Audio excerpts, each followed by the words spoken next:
জুলাই আন্দোলনের কৃতিত্ব কোনো একক দলের নয়, এর কৃতিত্ব সর্বস্তরের জনগণের, এমন মন্তব্য করেছেন প্রধানমন্ত্রী তারেক রহমান। জুলাই অভ্যুত্থানের 2 বছর পূর্তি উপলক্ষে মঙ্গলবার রাজধানীর ফার্মগেটে কৃষিবিদ ইনস্টিটিউটে গণতন্ত্র আদায়ে 17 বছরের অনিবার সংগ্রাম ও রক্তঝরা জুলাই জাগরণ শীর্ষক আলোচনা সভায় তিনি আরও বলেন, জনগণকে একা ফেলে বিএনপি কখনো যায়নি। চলমান গ্যাস সংকট সহ পুরো জ্বালানি খাতের দুরবস্থার জন্য পতিত সরকারের লুটপাটকে দায়ী করেন সরকার প্রধান। বলেন, মিয়ানমার এবং মালয়েশিয়ার সঙ্গে কথা হচ্ছে, দ্রুতই এ সংকট সমাধান হবে। ভঙ্গুর অর্থনৈতিক অবস্থা সহ বিপর্যস্ত শিক্ষা, স্বাস্থ্য ও প্রশাসনিক ব্যবস্থা সচল করতে তার সরকার কাজ করছে বলে উল্লেখ করেন প্রধানমন্ত্রী।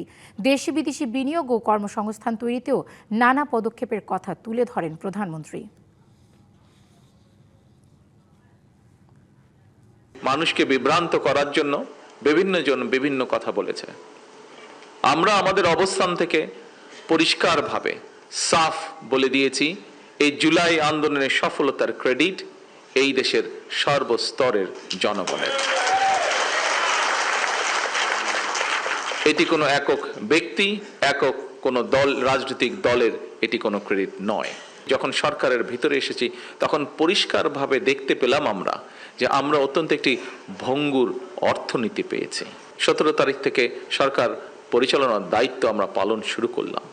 2 সপ্তাহ না যেতেই শুরু হলো মধ্যপ্রাচ্য পরিস্থিতি। সেই পরিস্থিতি আমরা কিভাবে চেষ্টা করেছি আমরা ম্যানেজ করার জন্য। বাংলা কিউআর যেখানে নগদ পেমেন্ট সেখানে। সারা দেশে 10 লাখেরও বেশি মার্চেন্টে নগদে পেমেন্ট করুন খুব সহজে।